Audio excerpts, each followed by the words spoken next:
या राज्यातलं भाजप आणि सेनेचं सरकार घालवण्याच्या मी स्वस्त बसणार.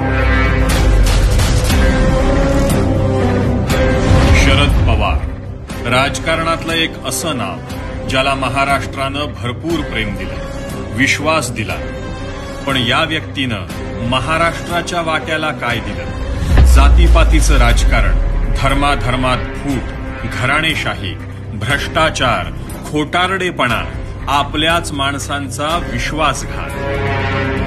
आधी पवार मोठे चतुर राजकारणी आहेत असं चित्र निर्माण केलं गेलं. पण महाराष्ट्राच्या जनतेला जे हवंय ते शरद पवार या माणसानं आणि त्याच्या पक्षानं कधीही केलं नाही. म्हणूनच पवार जे बोलतात ते कधीही करत नाहीत आणि पवार जेव्हा बोलून दाखवत नाहीत तेव्हा ते असंख्य काळ्या कर्तुती करण्यात मग्न असतात. महाराष्ट्र आता या माणसाच्या कावेबाजपणाला पुरता जाणू नये. आपण धर्मनिरपेक्ष आहोत असं सांगून हिंदू धर्माबद्दल मुद्दाम तिरस्कार करायचा. संजय वाघिले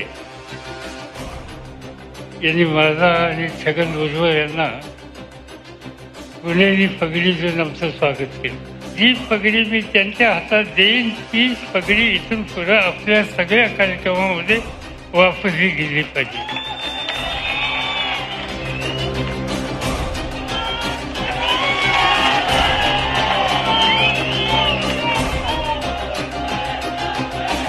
हिंदू देवतांचा अपमान करायचा, देवाचे नाव अन्याय आणि मुस्लिम दुखावले जाऊ नये म्हणून जबाबदार पदावर असतानाही अवघ्या देशाला, महाराष्ट्राला उद्देशून एक भलं मोठं खोटं सांगायचं.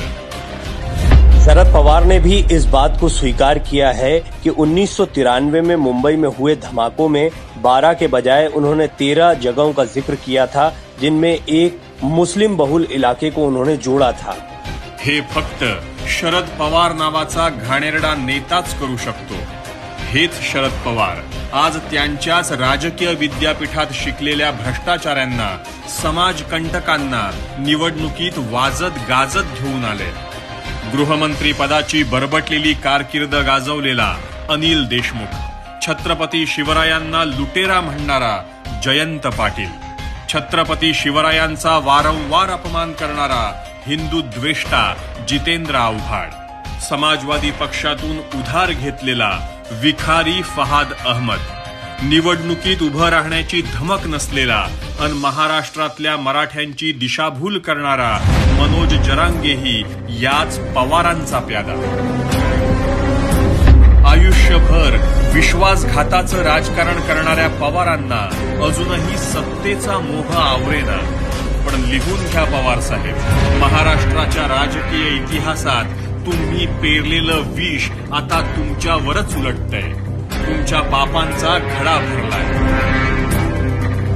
तुमच्या कर्माचं फळ तुम्हाला मिळणारच आहे. ज्या महाराष्ट्राला अंधारात ठेवून तुम्ही डावपेच आखत राहिलात तोच महाराष्ट्र एकजुटीने तुम्हाला उत्तर देणार.